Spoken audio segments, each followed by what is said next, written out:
Hey guys, welcome to SELA Social Studies here. Today we're going to cover in this section the New England Colonies. What about the New England Colonies? Well, after the English started to come over and they settled in Jamestown, Virginia in 1607, we had an influx of English immigrants coming over to America.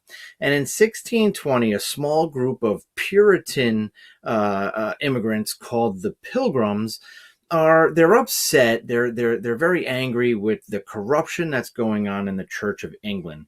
So these separatists, as we call them, they board a boat called the Mayflower, and they head over to the New World. Now, here coming over to the New World, they're heading to Jamestown, Virginia. However, a series of bad storms and unfortunate events sends them northward towards what we know today as Massachusetts. And the Pilgrims in 1620 land in near Plymouth Rock in Massachusetts.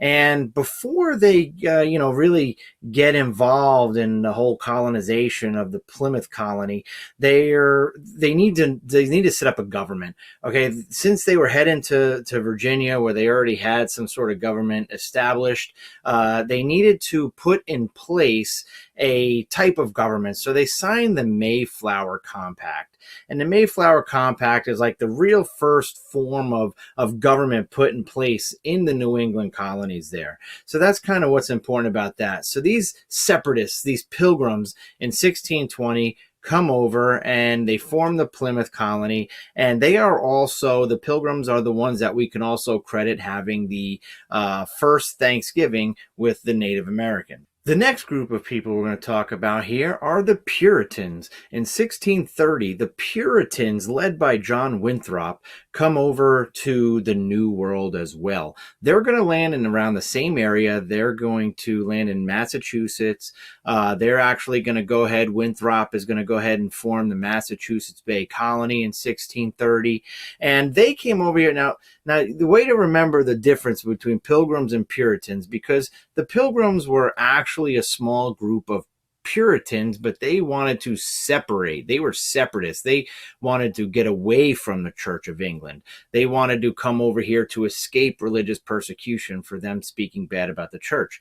Now, the Puritans, they wanted to purify the Church of England. They wanted to come over here and still practice their religion. They wanted to purify it. So you have the Pilgrims and the Puritans. Puritans come over 1630, the large group of them, led by John Winthrop, like I said. They come over here, they form the Massachusetts Bay Colony. And one thing that you might have heard about the Puritans is the Puritans are the group of people who are really closely associated and really actually are the Salem witch trials. Between 1692 1693, there are about 200 people, 200 Puritans put on trial because they were accused of practicing witchcraft, and roughly about 20 of the people were actually executed.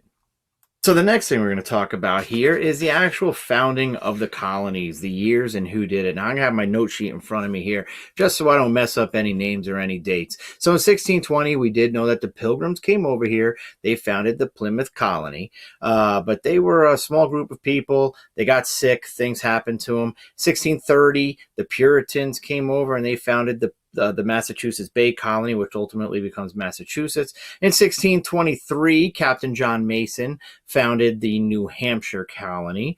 And in 1636, Thomas Hooker founds the Connecticut Colony. And in 1638, Roger Williams and Anne Hutchinson, who were previous Puritans of the North Massachusetts, find the Providence Plantation, which would later be called the Rhode Island Colonies.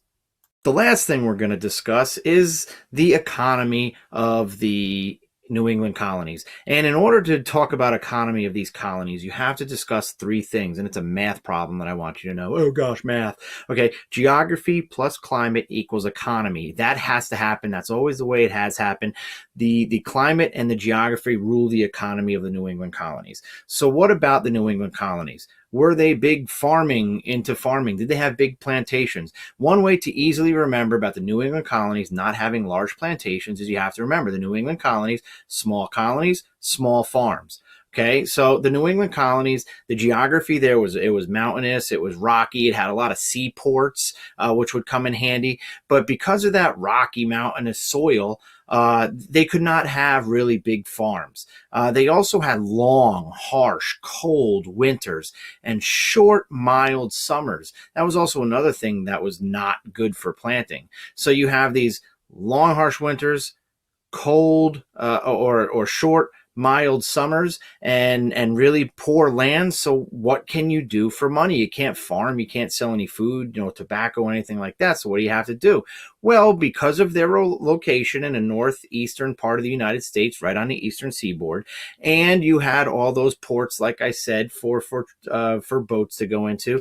A couple of things that the New England colonies did for money. They did things like fishing, whaling, lumbering. Okay, they would cut down their forests and their trees up there to build boats and long tall trees for masts of boats.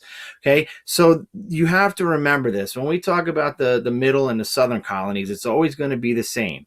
The geography plus the climate equals economy. So remember, New England, northeast, trading, whaling, fishing, shipbuilding, things like that, because of their geography, because of their climate.